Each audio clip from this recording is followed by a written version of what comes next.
That was great, Jesse. Thank you for that recap, very meaningful recap of what you've taken away from the year of the pandemic.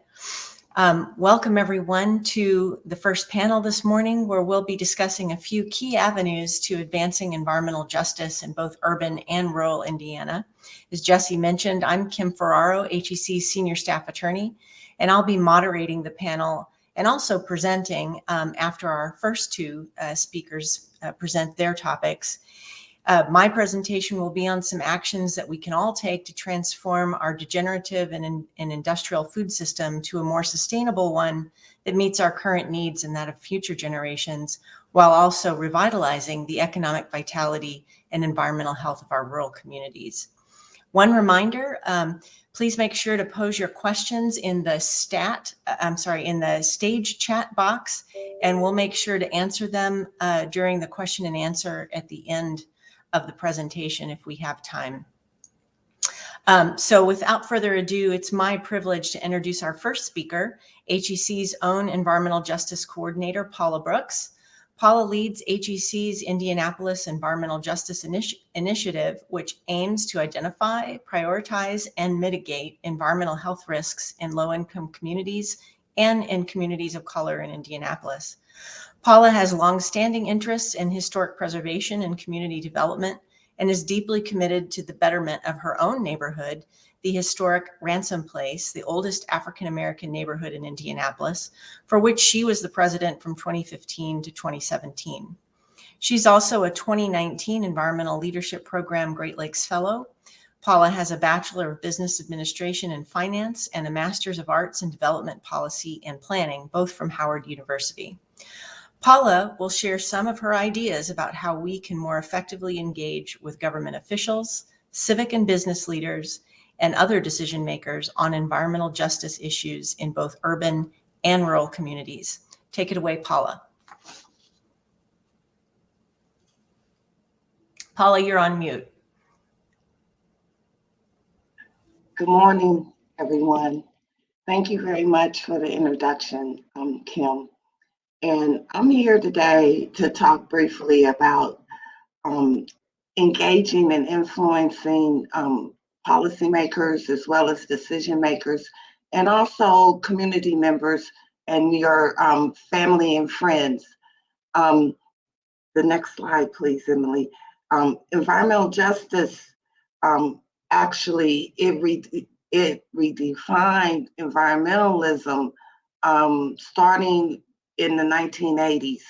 And the way that happened is that there is a realization that your environment is where you are. So your environment could be your school, your home, it could be a green space in your neighborhood, it could be using public transportation. Your environment is where you are. It's just not what we think of in terms of environment, the physical environment of wilderness or conservation spaces. And this is really important to keep in mind when you're advocating for environmental justice issues, that it is a social justice movement, and that movement is led by people of color and primarily women. Next slide, Emily, please. Before I talk about specific ways of advocating, I would just like to talk about terminology. I find that a lot of people in this space, as well as people in our legislature, as well as corporate or business people, are really kind of confused about exactly what environmental justice is. And what happens is the term environmental equity is used interchangeably with environmental justice, but they're totally two different terms. And I think the way to really think about the difference in environmental justice and environmental equity is this graphic that most people are familiar with. And as you notice, When we talk about equity, the person that's most burdened still has barriers that they must overcome to achieve equality. So equity can never be the goal. The goal has to be justice. And as you see, when we have justice, everyone, wherever they are in that particular time in their life, they're able to experience equality. Um, Environmental racism is a term that is used, and I actually would like to expand it a little bit more, and it's really environmental discrimination. Um, and what happens is communities with the least amount of power usually are overburdened with environmental hazards, and that cuts across race, it cuts across the various sections of the country as well. Poor counties or poor urban areas, even rural areas, tend to bear outsized burden. And when you're advocating for environmental justice issues, it's really important to keep this distinction in your head or in your mind, and also just remember that the goal is always justice. It's not equity. The next slide, please, Emily. Environmental justice, as I mentioned before, it deals with where you are, regardless, and that framework, as you see, is very broad. Traditionally, when we think about environmental justice issues, we think about clean air, clean water, not living close to hazardous or hazardous substances or contaminants. But environmental justice also includes housing. It includes affordable housing, it includes healthy housing, it includes healthy communities.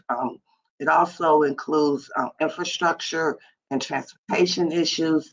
And normally, or usually with these environmental justice issues in these sectors, they're a result of disinvestment in particular communities. When I used to talk about prior to COVID, I used to talk about global environmental health, and I would get blank eyes staring back at me. But since COVID, I think we all can understand that if we have, if there's an area in this world that is impacted by an environmental hazard, we're going to be impacted as well. And we see that very clearly with this supply chain crisis that's going on now. So again, the environmental justice framework is very broad. Here in Marion County, where I work, and I'm actually the only staff member that concentrates their efforts solely here in Marion County, our issues are disinvestment, our issues are also transportation, infrastructure, the built environment, air pollution, water quality. These are the issues that communities, and especially legacy communities, are facing here in Marion County, and that I spend most of my time on, basically trying to build a capacity of the residents to voice their concerns, as well as being a bridge in that I'm able to take those concerns to decision makers and our elected officials and talk to them, usually privately, to try to get them to understand what the core of the issue is. The next slide, please, Emily. So when you're advocating for environmental justice issues, it's important to use established engagement platforms, especially in a state like Indiana, where protests are seen, public protests are really kind of seemed or conceived as being kind of, how do I want to put this, being radical. It's really hard. You may be able to bring attention to the issue with a protest, but actually to have any resolution, I would advise that the best way to do this is to use established engagement platforms. Grassroots organizing, that's always the core. If the community is not on board, you as a stakeholder coming in, advocating for an issue, the community will just tune you out because that's not their priority. And I see that a lot. There's a disconnect between stakeholder organizations and their priorities and the community's priorities. And it just really leads, it sheds light on the fact that the stakeholder organizations really do not know the individuals who inhabit these communities. And that's very important. So when you're doing grassroots organizing, you get to know people. You get to know what their strengths are, what their weaknesses are, what their interests are, and also you're able to build trust with various communities. So a lot of times, especially policy organizations, would like to skip this organizing step, but this step is crucial to the success of any initiative. It's also important for stakeholder organizations to support communities outside of an environmental issue. It's a way to build trust. You need to show up and show up repeatedly. You need to respect the people that are in that community. And you need to understand that most people who are highly involved in community work as a resident, they've been involved for decades. So they bring experience and knowledge and historical situations or scenarios that a lot of times people who are advocating for them just don't know. They just don't know. So it's important to support the communities, but support them on other issues beyond whatever your issue may be. And lastly, I have found that it's important also to hone in on collaboration. And I'll talk a little later about the difference between input and collaboration, but collaboration's the key to making any sustainable change. And that collaboration means that the community that you're advocating for, they call all the shots. They have veto power. They're also, you need to make sure that you don't diminish their power by becoming the representative for that group. Let that group or that community, let them represent themselves.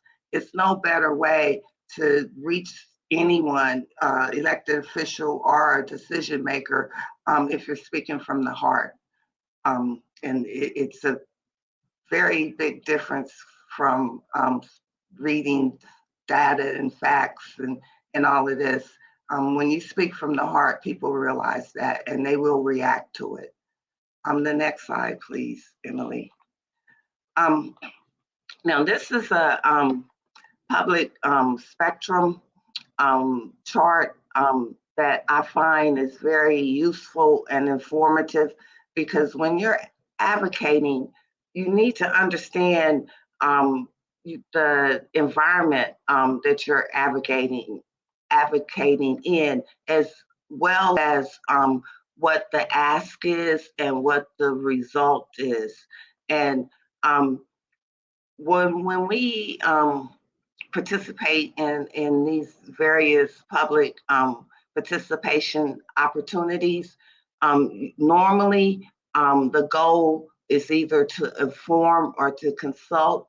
And that goal is realized or manifested in fact sheets, websites, open houses, public comments, focus groups. We've all participated in this. But the problem with this type of participation is that it's one way, and the goal is really not to change whatever the project is or whatever the issue is. The goal is really just to try to share your point of view. So as a person or a group that's advocating, you can use these forms of public participation to your advantage.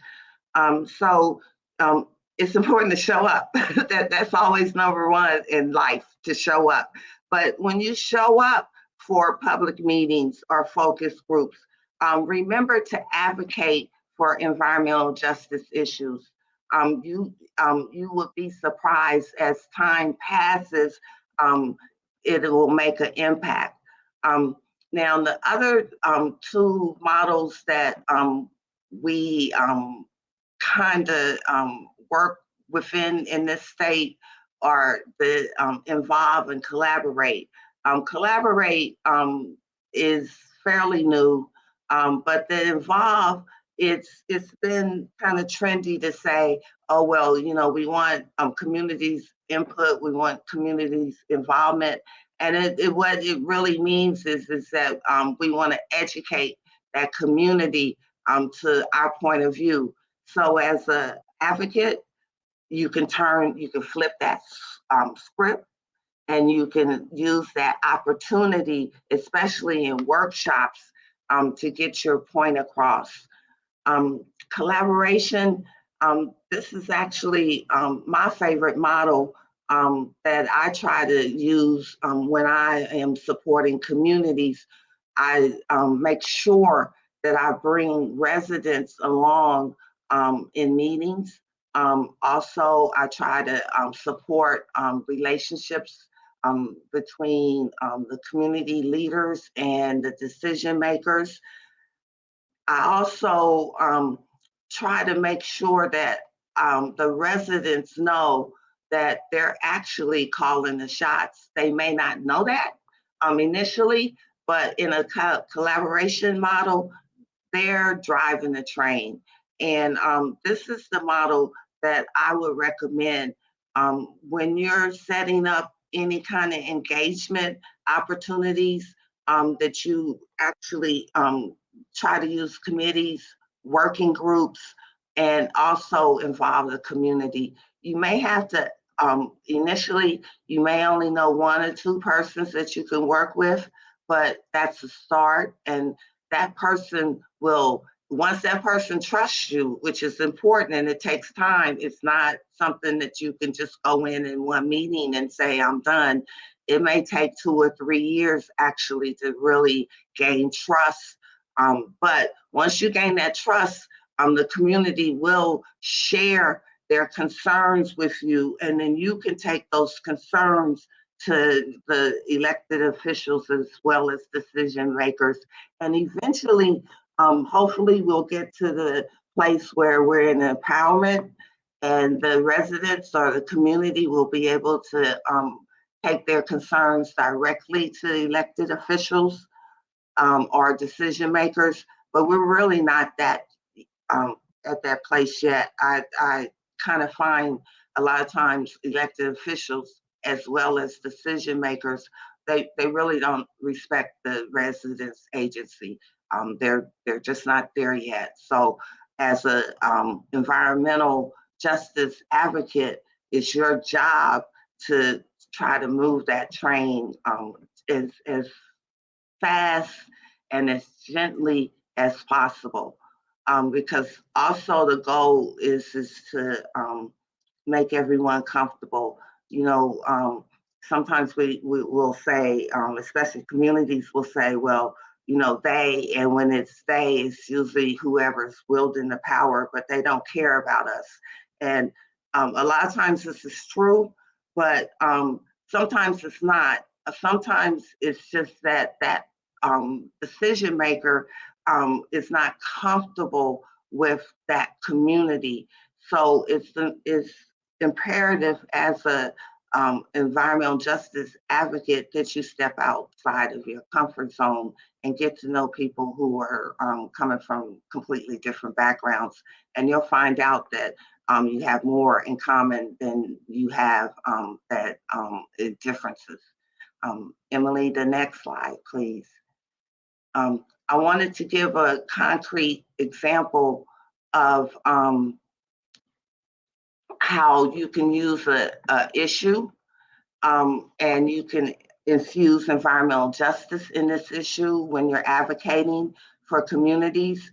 Public transportation is an issue that there's a lot of agreement on. We need public transportation for various reasons. And one reason is to reduce the diesel emissions, as well as to conserve our energy inputs or supplies. But here in Marion County, several years ago, there was a big initiative to fund Indigo's plans to develop a rapid bus system using electric buses. And one of the main selling points is that, we'll be able to transport people to their jobs. Well, when you really start looking at this issue, you start to understand that really was not the goal. The goal was to bring the city back basically into parity with other cities in terms of the public transit options, but it was not to kind of close some of the inequities. So you could, as an advocate, you can advocate for routes that serve people where they are, safe stops. Here in Marion County, there's an issue with infrastructure. As you see one of these photos where this bus stop is, and the city is in charge of the infrastructure, and Indigo will place the shelters. So if the city will not invest in infrastructure, you're left with this type of bus stop. So these are the types of things that I think when you're advocating through an environmental justice lens that you need to think about. Also, exposures to environmental hazards, and that's something that we don't think about a lot, but the workers, the bus drivers on diesel buses, they're exposed to fumes. With COVID, working a position or a job where they're, you don't know, when a passenger gets on the bus, you just really don't know. They may be masked, they may take their masks off. Do we expect these drivers to become police? These are just some of the issues that when we think about transportation, it's just not having access to transportation, it's also to making access equitable.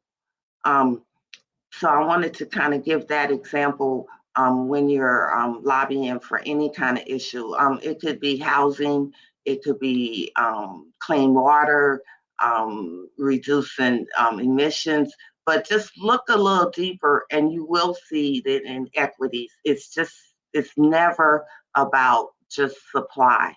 It's about allocation of resources. The next slide, please, Emily.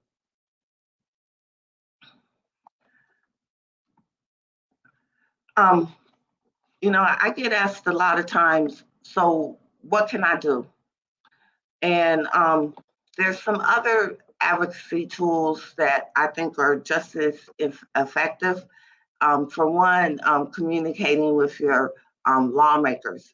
But that communication, usually we tell you to send emails when there's an issue, a pressing issue, or make phone calls. But I suggest that you find ways to get to know your elected official, be it your city, county council person, your state legislature, representative, or senator. Get to know them. Find out what issues they're concerned about and support those issues. Show up at some of their events. Donate money. It could be $5, $10, but I guarantee you every elected official goes through their donation rolls. And if your name is there and then you meet them in person, that connection is made. So just think about, again, different ways to communicate with your lawmakers.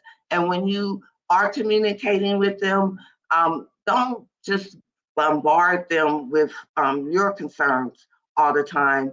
You can state your case, but also, again, ask, how can I help you? And that will build a solid relationship, because that's the other thing that's important. You don't want to focus on just having surface or superficial relationships with your lawmakers. These relationships need to be in a place where you feel comfortable calling them or they feel comfortable calling you. Another thing that you can do is that you can support grassroots, community-based environmental justice organizations. And a lot of times these organizations may just be one or two persons, an informal group. But this group, if they will do a lot of the grassroots organizing. And so you could buy a book of stamps for them. You can support them on when they are having meetings with water or some snacks, or maybe you can provide some technical assistance in helping to make posters or doing some printing, or maybe helping with a website, some kind in-kind donations. That will go a long way, because the grassroots organizations are on the ground, and they are really in tune to, and they're actually part of the community. And as a stakeholder, you're coming in as an outsider. So if you can support these community-based environmental justice organizations and develop relationships, it will enhance your advocacy on a grass tops level. Another thing that you can do is encourage your friends and family to support these organizations, as well as your employer to implement DEI initiatives. And I think when you are asking your employer to implement these initiatives, that again, you need to be clear that equity is never enough. There's a saying about, being at the table, how important it is to be at the table, because if you're not at the table, you're on the menu.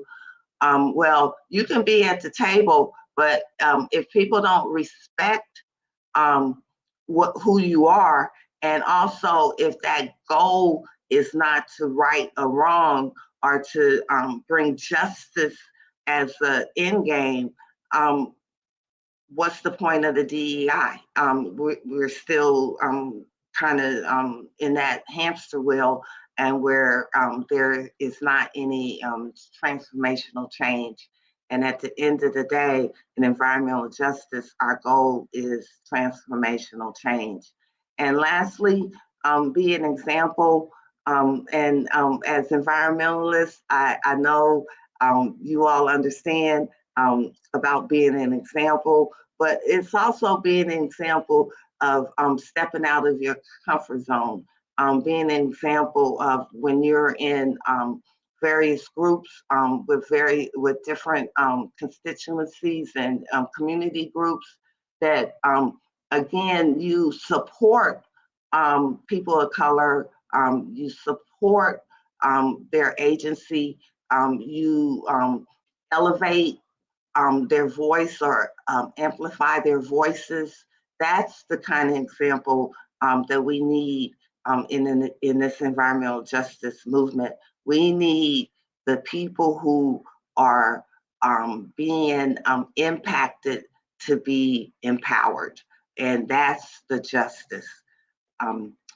Thank you very much for listening to my presentation today. I hope that I've given you some ideas to think about when you go out and you're advocating for whatever cause, environmental cause is dear to your heart, that you just think about some of the things that I said today. Thank you.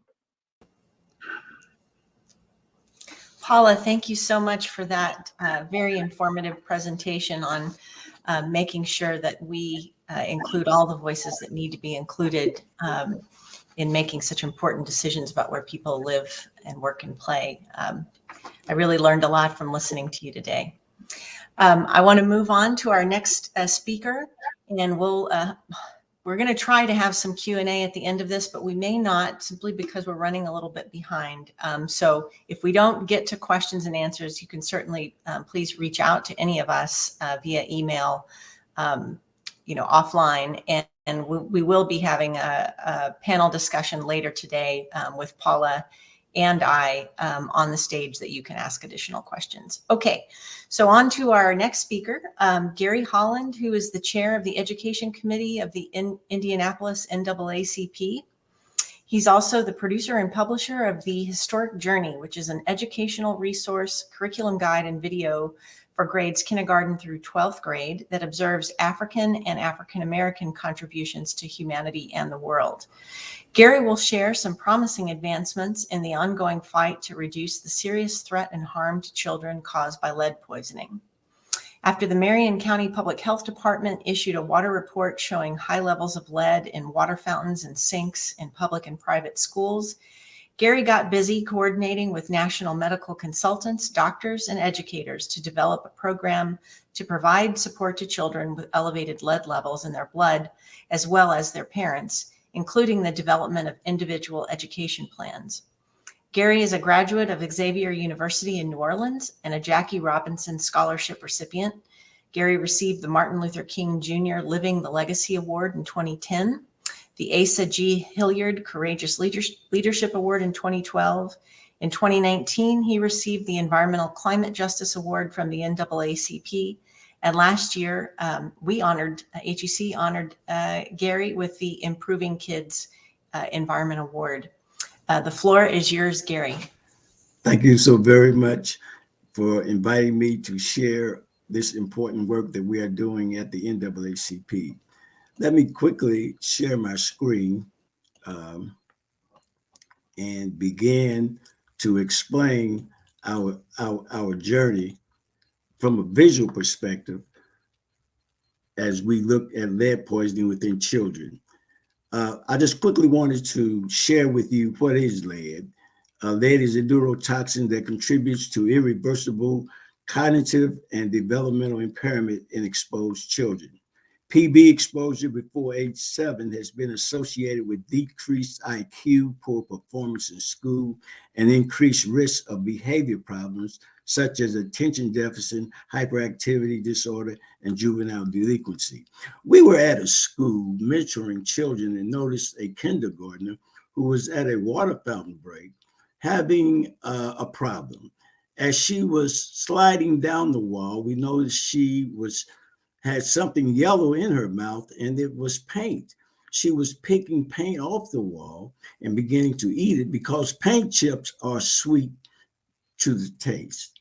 We then went to the principal and the Marion County Health Department to say, let's test all the children K through 1 for elevated lead levels. And the Marion County Health Department came in and they began to test all children K through 1 for elevated lead levels.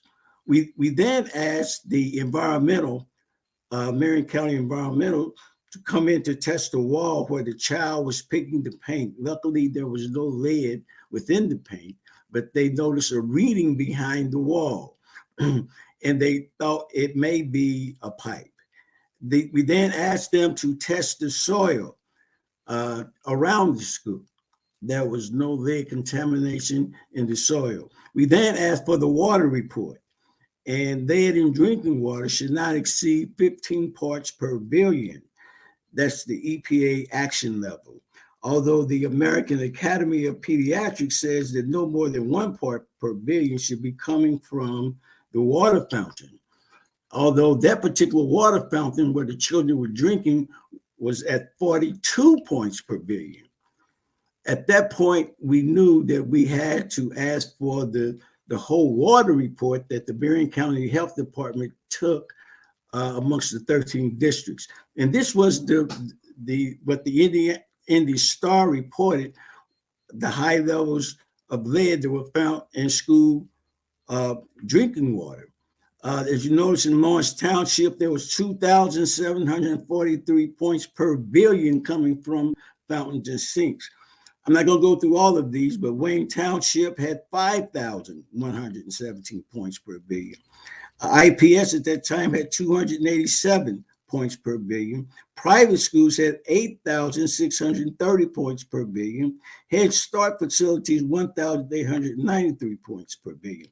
The doctors that are working with us informed us that a child drinking from a water fountain with 8,000 or 5,000 or 2,000 points per billion is like drinking straight poison water. At that point, we went to the Marion County Indianapolis public school system, the largest school system in the district, and asked them to sign a resolution that all K through 1 children be tested in the 65 schools that they have, and went to the mayor's office. They have a charter schools. They have about 45, and we asked them to sign a resolution that all children be tested K through 1 in the mayor's charter schools. We then had a press conference. An urgent plea from the city of Indianapolis and a local health department to make sure your kids are safe from possible lead exposure. A local NAACP branch, the city of Indianapolis, and the Marion County Public Health Department have unveiled a lead testing initiative in an effort to make sure your kids are not at risk. That initiative will offer free testing to students in kindergarten and first grade at the mayor's charter schools, Indianapolis Public Schools, and Pike Township schools. And according to the U.S. Centers for Disease Control and Prevention, there is no known safe level of lead in young children, and millions of children are still exposed to lead in their homes. This lead poisoning causes damage to the brain and the nervous system. So that's why you see young kids will have a developmental delay. They will have a learning and behavioral problems. They may complain of abdominal pain. If you have a kindergartner or first grader at Pike, IPS, or at a mayor's charter school, you will be given a consent form to fill out. And if you agree to lead testing, the health department will give your child a finger prick test. And if your child tests positive for lead, the health department will inspect your home and other places to find the source of the lead and will get your child treatment. We then began to test the children in the schools, and later found that the Marion County Health Department informed schools if they could not repair or have a lead filter on their fountains, turn off the water fountain. At this particular school, the water fountain on the 3rd floor was turned off for about 2 years because they were not able to repair. We then began to look at the legislative perspective. How could we advance Indiana in relationship to having all of their fountains tested? We then went to the IU School of Law to host a forum with legislators. We had Senator Breaux, Senator Niemeyer, Senator Ronald Rice from New Jersey, who at that time, Chris Christie had signed into law to test all fountains and sinks in New Jersey, along with the budget director, Professor Carson Waterhouse, who was at IU McKinney School of Law, who later went to Howard University, who is now an administrative assistant in Washington, D.C. in the EPA over brownfields. His students helped Senator Breaux put together legislative documents relating to lead testing, along with Heidi, forgive me, Bettinger, Director of Global Health and Masters at the University of Notre Dame, along with Representative Carolyn Jackson, who introduced House Bill 1265 of drinking water. We advocated for this particular bill, along with having this legislative session, during the legislators' session at the House. We then had this report, a short report from that activity. RTV6 is working for you, highlighting a problem that experts say could lead to major health issues for Indianapolis children. A new study found lead contamination in homes and backyards across the city. RTV6's Cameron Riddle shows you how some lawmakers are trying to make more people aware of this issue. The NAACP is sending a warning. Indiana has a problem, and the proof is in the pipes. Indianapolis, like many modern urban cities, suffers from a historic legacy problem of lead pollution. It's a major issue. The threat of lead poisoning is hitting closer to home after new research has experts comparing Indianapolis to Flint, Michigan. The percentage of children who are above the EPA recommended guidelines for lead in blood, we are as harmed, as poisoned as Flint or more. Unlike in Flint, the lead problem in Indianapolis isn't coming from just a single source, but has been found in dirt, dust, and old water pipes. At an awareness forum hosted by the NAACP, Reggie Jones, an Indianapolis resident and activist, was livid after learning of the Circle City's lead problem for the very first time. Upset, very angry, disappointed with the mayor, the health department, because they're keeping the information from us. We should know what's going on. They say if we let the people know, they will panic. Panic. We should panic, and we should be upset with them because they haven't done anything about it. Pat Boy is an Indiana legislator who is trying to do something about it. But a bill she introduced this year requiring lead testing never made it out of committee. She says she's up against time and lawmakers who aren't paying attention. What I wanted to do was require that all children are tested for lead before they start school, because so many are not tested, because it relies on the parents to get them there to testing and everything like that. Even if they just do a mass testing event before school starts, anything would be better than what they're doing now. Working for you in Indianapolis, Cameron Riddle, RTV6. And earlier this year, the NAACP partnered with the mayor and the Marion County Health Department to test kids in kindergarten and first grade for lead. The voluntary testing wrapped up in the mayor's charter schools last week. Testing at IPS and Pike Township schools will begin next year. We then had another forum dealing with lead poisoning within children. This is when we brought medical experts together. Dr. Virginia Kane, who moderated, Dr. Mona Hanna out of Flint, who was able to bring national attention to the situation in Flint, Dr. Janet Phoenix out of the Milken Institute School of Public Health, Dr. Anna Azer, who was able to bring us documentation of how they were able to follow a cohort for 5 years and notice the academic achievement a gap began to close once remediation. Dr. Vicki Suhalter, who introduced to Flint neuropsychological testing that they were able to conduct, which we're going to be conducting here in Carla Johnson from the Marion County Health Department. Vicki Suhalter, Dr. Suhalter, when she came, she went to Paramount School of Excellence, one of the mayor's charter schools, to give an in-service to the special ed team there and to the First Baptist Church of the community to inform parents.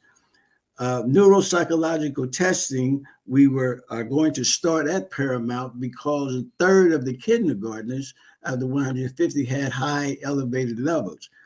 This is lead poison in the brain within a child. Some of these areas are irreversible when it comes to the lead damage. And the neuropsychological testing will determine what part of the brain had been damaged to be able to get therapy so that a proper IEP, Individual Educational Plan 504, could be developed. And in doing that, we were able to connect with the PUI collaboration to look at how we will assess the children. And we were able to collaborate with the Neuroscience Center, the School of Informatics, School of Nursing, School of Earth Sciences, School of Public Health, Polis Center, and especially with the School of Health and Human Services, because of the therapy that's needed for the children and the parents as they go forward. Now, the bill that Representative Carolyn Jackson introduced passed House Bill 1265 in March 2020 last year. This bill was specifically geared toward the northern part of Indiana, but because of the information gathered about this is a statewide problem, this bill began and was amended to be statewide. It passed out of the House 93-0 and out of the Senate 50-0, so that beginning or before January 2023, all schools should be tested and not to exceed the action level of 15. As we began to research, we came into the knowledge of Dr. Jacqueline McDonald Gibson. She is the chair of the Department of Environmental and Occupational Health at IU School of Public Health. Her research looked at private well water, which increased risk of lead exposure in kids.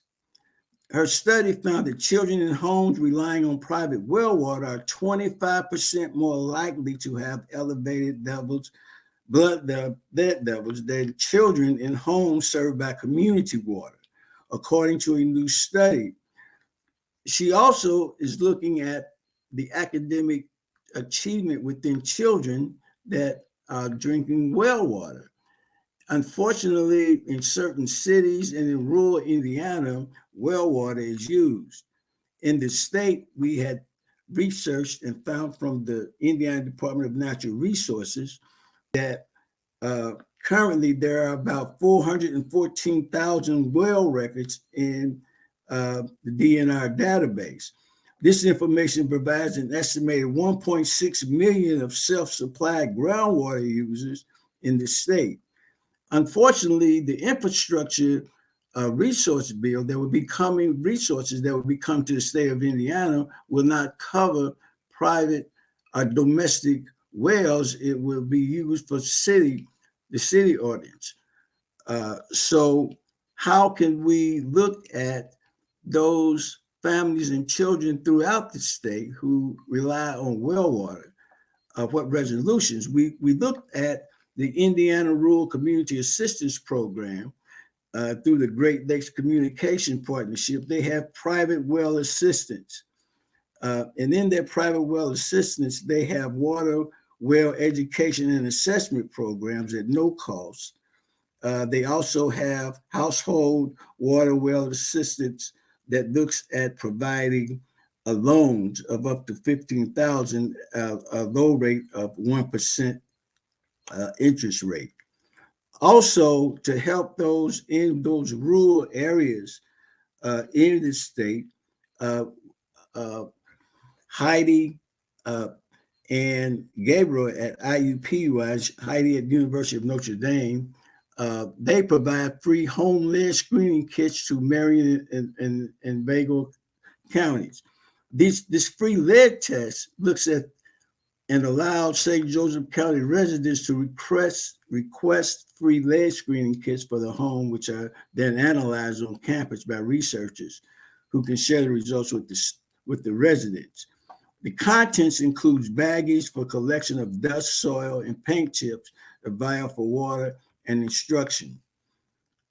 Also, and lastly, this report, the NAACP is part of a coalition headed by Indra Franks. This came from her report that the legislature passed HEA 1007 this spring, which gives the Indiana Department of Health $50 million to work on a list of health crises, including lead. IDOH has decided to use $10.5 million of that for childhood lead poisoning, with the majority going for case management and smaller portions for outreach, education, and increased testing. Better yet, IDOH will start the rulemaking soon to move the threshold for action on childhood lead poisoning from 10 to 5, which is great news for case management when it comes to children who have elevated levels of 5. Although the CDC just updated the blood lead reference value to 3.5, so we are advocating and pushing for the legislators to put more money into the case management and helping those health departments throughout the state be able to assist and help children who have elevated levels. These are the children at Paramount Academy where we started our 3rd round of testing for lead. And by the legislators putting more money into the resources for helping those children, it would save the state money in the long run when those children are moving into upper grades and their special ed or mental health conditions that the state would have to pay for could be reduced. So this is our experience here at the NAACP, and we are hoping to move further into having this accomplished as we go forward. That's great. Thank you, Garry, for that very informative presentation and all of your work and the NAACP's work on this very important issue. Thanks again. I did want to let the audience know that we're running a little bit behind time just because of the sort of long introduction that we had this morning to give thanks to our outgoing executive director, Jesse Carbonda. But no worries, we'll be able to accommodate that. For those who want to stick around past 10:30 to ask questions of Paula, Garry, and myself, feel free to do so, or you can go to the outreach session that starts at 10:30. I'm going to present our last topic, which is on revitalizing our rural communities without feeding the world, and feeding the world better without factory farms. So I'm going to dive right in. We have a lot of ground to cover. For more than a decade, HEC and our partners have been working to reform the way Indiana regulates factory farms to end the devastating impact that they have on the environment, quality of life, and economic vitality in so many of our rural communities. One of the main obstacles that we continue to face, however, is the belief held by many lawmakers and the consuming public, for that matter, that factory farms are inevitable and necessary to, quote, feed the world due to their efficiencies and economies of scale.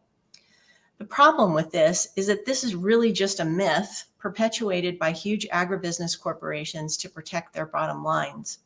The truth is that the only way we'll be able to feed the world without destroying our planet and ourselves is to do away with factory farms. Next slide, Emily.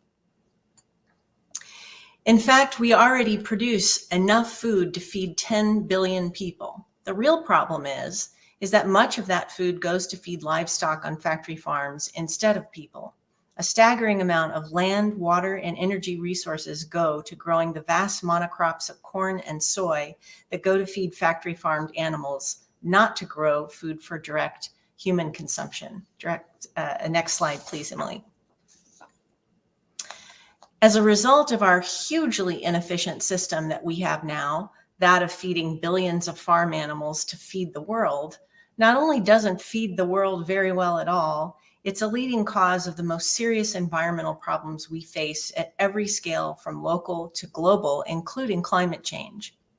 So today, I'm going to dispel the industry's myth so that we can more effectively advocate for the policy changes that we need to transform our industrialized, degenerative food system to a sustainable, regenerative, and socially responsible one.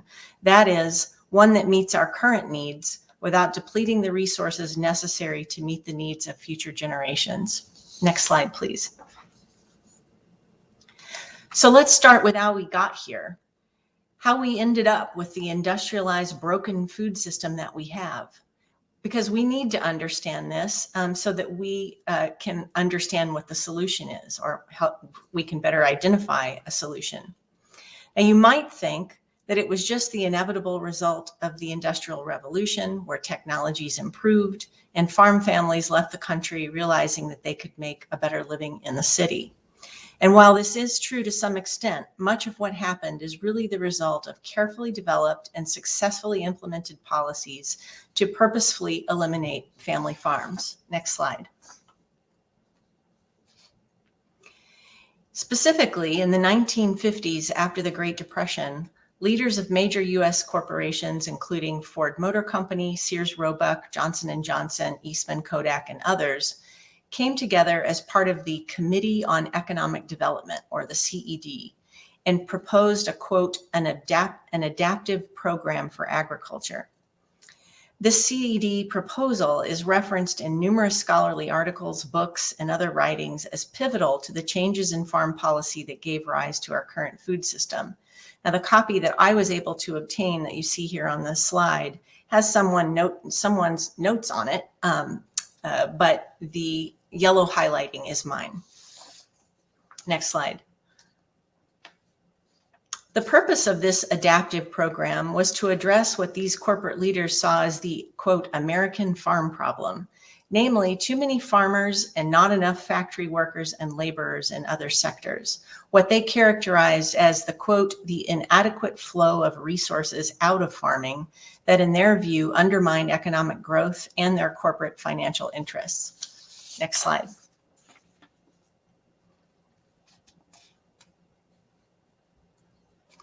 To fix this farm problem, these corporate leaders proposed reducing the farm labor force by 1/3 over a 5-year period, or stated differently, moving 2 million farmers, quote, off the farm. Next slide. To do that, they proposed dramatically lowering the government price supports for farmers that had been in place since the Great Depression so that small farmers would no longer be able to make a living and would get out of farming. According to the CED, doing this would add 2 million people to the urban labor pool, which would tend to depress wages and lead to cheaper labor costs. It would lower the cost of raw materials for food and clothing companies, and it would increase the return on corporate investment in agriculture. So in other words, the plan was aimed at benefiting big industry's bottom line. Next slide. Federal farm policy soon followed this CED proposal with instructions to farmers to get big or get out, which they did in droves. Between the 1950s and the 1970s, the U.S. lost more than 3 million farms. Next slide. Government supports shifted from ensuring that farmers received a fair price for their products to ensuring cheap commodity prices for agribusiness. All of this served the intended purpose of expanding corporate consolidation and control of food production. Today, nearly 90% of all ag subsidies go to the largest farms. Next slide, please. Also, just a handful of large corporations now control our food system, especially in the meat industry. For instance, Tyson Foods, Cargill, JBS, and National Beef Packing Company control more than 83% of beef production. Notably, under antitrust laws, market consolidation above 45% is considered highly concentrated and likely abusive. Next slide. Through vertical integration, these corporations control all stages of meat production, from genetics, birthing, feeding, transport, slaughter, processing, marketing, to grocery store packaging. This has not only squeezed out the small farmer who can't compete, but it's decimated our rural farming communities by eliminating the local infrastructure and businesses that once served the community's farmers. Next slide. So today, instead of family farmers raising livestock for local consumers, there are now roughly 25,000 industrial-scale livestock operations in the country that produce the vast majority of the 9.8 billion farm animals that are raised and slaughtered each year in the United States. Specifically, according to the most recent USDA agricultural census, approximately 70% of cows, 98% of pigs, 99% of turkeys, 99% of chickens are raised in factory farms, just like the one you see here. 1,800 of those are in Indiana. Next slide.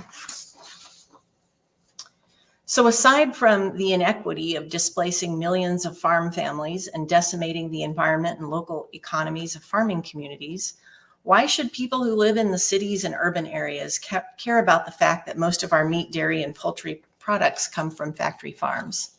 Next slide. Well, first of all, livestock in the US generate more than 40 times as much urine and feces as that produced by the human population. In Indiana, our livestock generate as much animal waste as that produced by 87 million people, or 14 times the human population of Indiana. Next slide.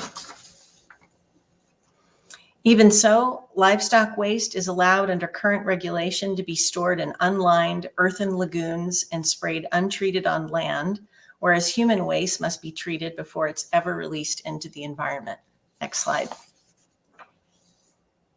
As a result, about 98% of Indiana's stream miles assessed by IDEM are not suitable for fishing and swimming because of E. coli contamination that is mostly due to the runoff, spills, and mismanagement of livestock waste.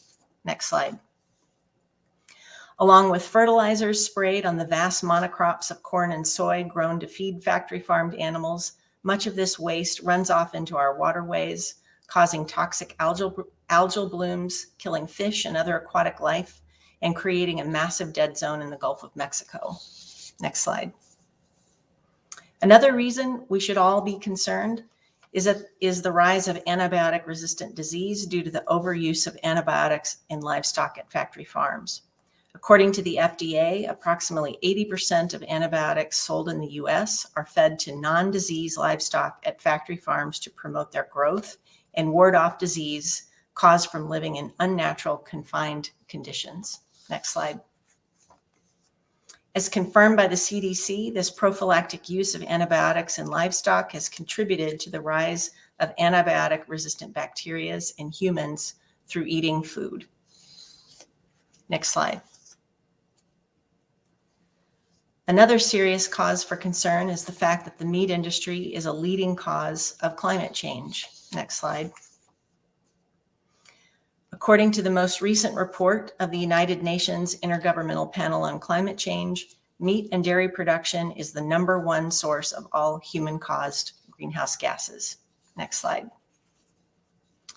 The meat industry is also the largest user of land. 30% of the land surface of the planet goes to raising livestock for food. It's also the leading cause of habitat destruction and species extinction. Next slide. And here's why. We raise about 70 billion farm animals every year worldwide, more than 10 billion in the US alone, and more than 6 million animals are killed for food every hour. Next slide. It takes a lot of land to grow the amount of grain needed to feed the 70 billion animals we raise, 16 pounds of grain just to make 1 pound of beef. In the US alone, livestock eat more than 50% of all the grain that we produce. Next slide. Raising 70 billion animals requires a lot of water too. Animal agriculture is responsible for nearly 30% of all freshwater consumption in the world and nearly 50% of the water used in the United States. Next slide. This staggering inefficient use of resources is particularly disturbing from a humanitarian perspective, given that we currently grow enough food to feed more than 10 billion people, but 50% of it goes to feed livestock. And 82% of starving children live in countries where food is grown to feed livestock that are eaten by people in Western countries. Next slide. Another reason we should all care about our broken industrial food system is the systemic torture of farm animals. Just like our dogs and cats, the billions of animals raised and killed each year for meat are sentient, complex beings and capable of feeling pain and frustration, joy and excitement. Next slide. Yet they are viewed, farm animals are viewed by the meat industry as commodities to be produced, and as a result, they suffer a myriad of assaults to their physical, mental, and emotional well-being.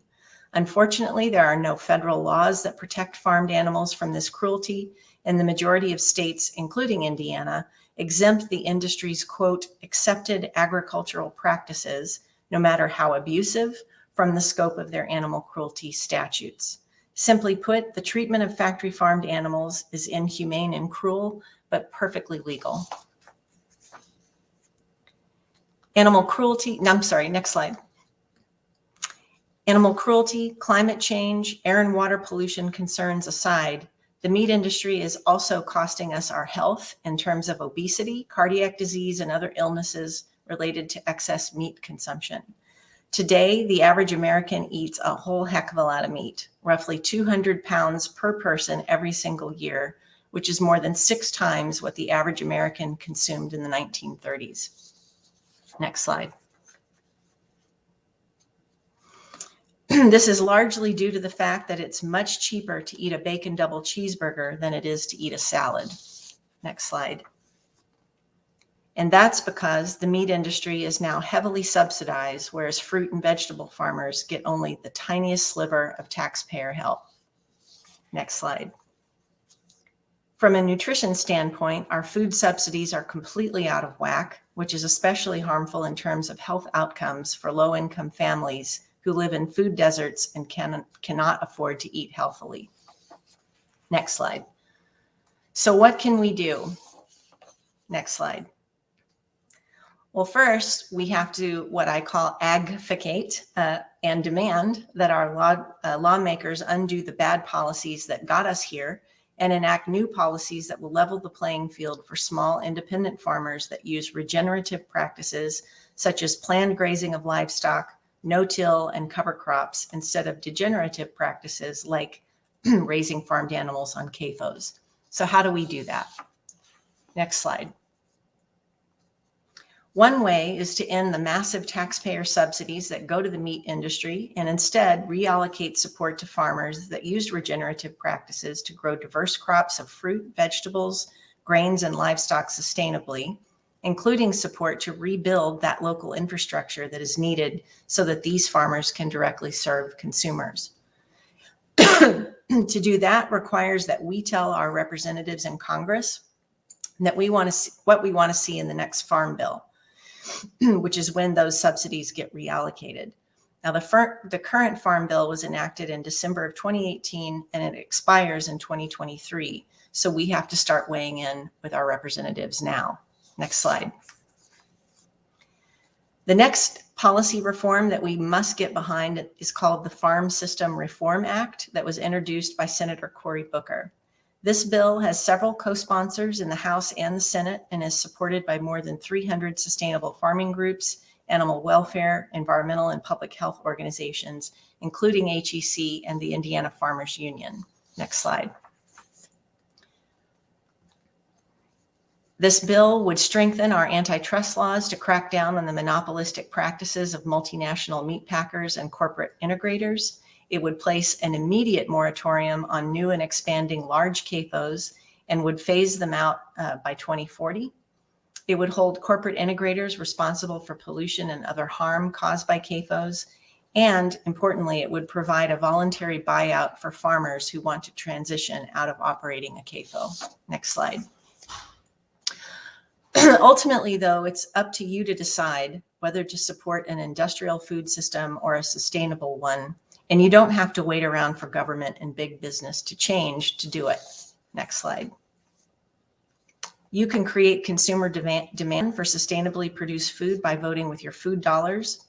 Instead of buying industrial produced meat and dairy at chain or big box grocery stores, buy it from local and regional farmers who sell at farmers markets, CSAs, buying clubs, and food co-ops, such as the Purple Porch Co-op, Homestead Heritage, Seven Sons Meat Company, Tyner Pond Farms, and others that connect local Indiana farmers to consumers year-round.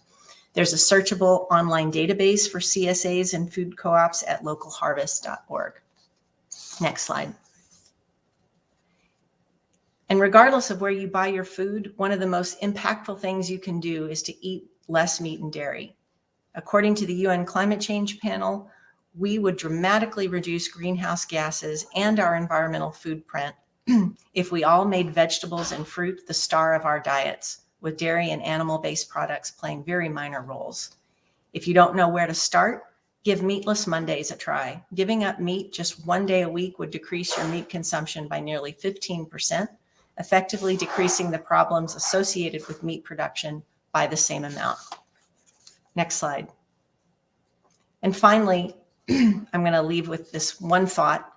Reducing the global demand for meat and dairy is really the only way that our food system can be sustainable, because at current rates of consumption, it'll take the resources of several Earths to feed the world in 2050, and we only have one. So with that, we can take a few minutes of questions to all of our panelists, and then we're going to end at 10:45 so that folks can go over to the other session.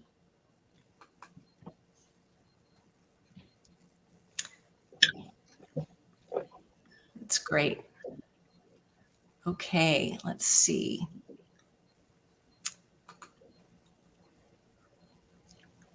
Okay. Here's a question for you, Garry. What is the proposed legislation for this year that you mentioned in your presentation? The proposed legislation from Representative Jackson and State Senator Breaux will be coming out soon. I do know that State Representative Jackson has authored a bill that looks at daycare centers throughout the state being tested. The Indiana Financial Authority had a grant to test those facilities, and also a remediation grant to assist with anything that is abnormal. But as far as legislation is concerned, Senator Breaux and State Representative Jackson are putting together some bills for testing.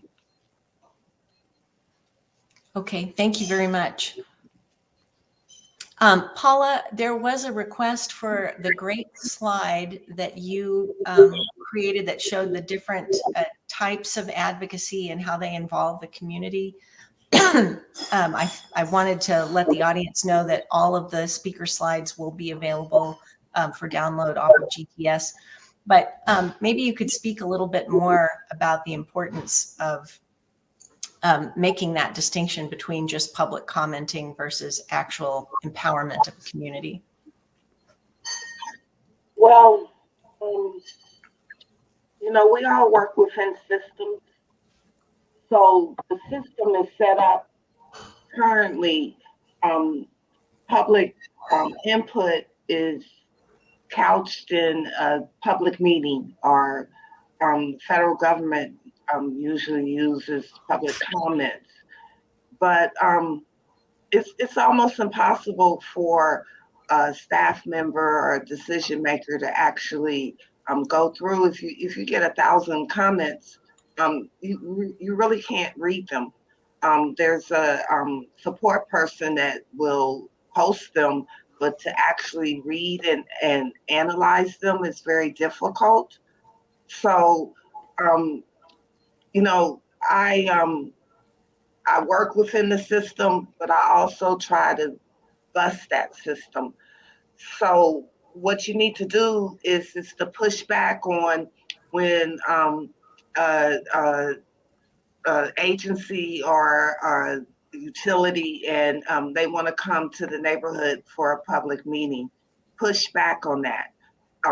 Rather than have them come and present their slides, and basically what the goal is that they want to say, oh, don't you love my project? You know, this is what it is. Don't you love it?